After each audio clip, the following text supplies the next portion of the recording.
Who needs an Infiniti when you can have a luxurious SUV from Nissan? Nissan's new 2024 Pathfinder SUV seems like a great deal compared to the related Infiniti QX60, but is the compromise in luxury too big? Nissan's Pathfinder SUV has been marketed as the cheaper, more rugged option in the Nissan Group's lineup, while the Infiniti QX60 has been pushed as the luxurious model. The Pathfinder's Platinum Edition trim line narrows the gap between it and its more luxurious and expensive sister. The question has to be asked then whether paying significantly more money to have the Infiniti QX60 is worth it. YouTuber Ben Hardy took a look around the Nissan Pathfinder Platinum to find out whether it works as a luxury SUV, or if a driver looking at buying an expensive SUV should search higher up the order sheet. How does the 2024 Nissan Pathfinder stack up? Ben began his review of the 2024 Nissan Pathfinder by reeling off some of the headline figures of the machine. Every Pathfinder trim line features Nissan's naturally aspirated 3.5-liter V6 engine that produces 284 horsepower and 259 lb-ft of torque. The powertrain is mated to a 9-speed automatic gearbox that helps the Pathfinder achieve around 20 mpg in town and 27 mpg on the highway. While all the trim lines come with front-wheel drive as standard, it is possible to have an all-wheel drive as an option on every trim available. The gas mileage will drop slightly due to the extra weight this adds to the vehicle, with 25 mpg expected on the highway with this option.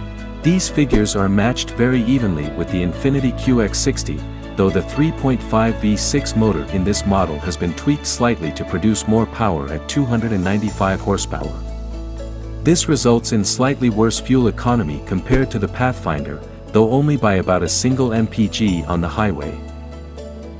The model featured in Ben's review, the top-line Platinum Edition, costs $50,000 as standard but does feature the $1,900 AWD upgrade, meaning the rough total cost is around $52,000. This compares well to the QX60, which would end up costing around $65,000 for the top-of-the-range autograph version that features AWD as standard. Ben then took a look around the exterior of the Pathfinder, where he noted Nissan's attempts at keeping the Pathfinder's roots visible for all to see.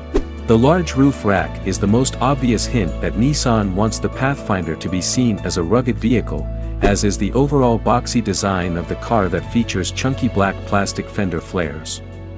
The Infiniti, meanwhile, features more muted and sophisticated styling. Its cavia and more elegant design is illustrated perfectly from the front with its slick grille, compared to the Pathfinder's more angular and tough front-end design. Is the 2024 Nissan Pathfinder as tough inside as it is on the outside? One key difference between the Nissan Pathfinder and the Infiniti QX60 is the number of seats they contain. While both feature a third row of seating behind the others, the Nissan is available with an option for 3 seats at the back, while the Infiniti can only have 2. The extra available seat on the Nissan could be very handy for any driver with a large family, or if they had children that wanted to bring friends along on a journey. The third row seating also folds down fully flat so that the trunk space can be vastly improved. Another nice touch on the Pathfinder is that there are sun shades tucked on the inside of the interior windows which can be raised and lowered at leisure. Nissan put some effort into making the Pathfinder as luxurious as they could with the little touches seen throughout the interior. Examples of this are the premium-looking door cards which feature leather from top to bottom, as well as the subtle brushed steel design dash trim in the cockpit of the car. The Pathfinder also features an 8-inch infotainment system, which according to Ben features a slick UI that runs pretty smoothly, as well as a digital driver display that features information such as the outside temperature, car speed, and which drive mode you're in. Speaking of drive modes, the AWD version of the Nissan Pathfinder comes with a total of 8 depending on where the vehicle finds itself. Sand, mud/rut, and snow cover any off-road situations, while the Eco, Sport, and Tow options cover all on-road scenarios.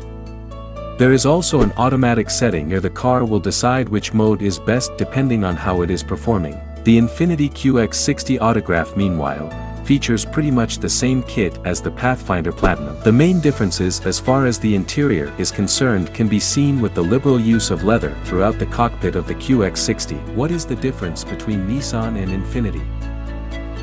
Nissan was keen to expand its range into models geared more towards the luxury segment in the United States market during the mid-1980s.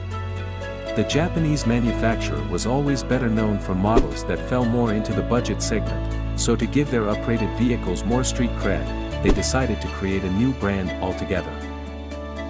Infiniti was subsequently born in 1987 and its first vehicles, the Q45 and M30, were based on the Nissan President and Leopard models respectively.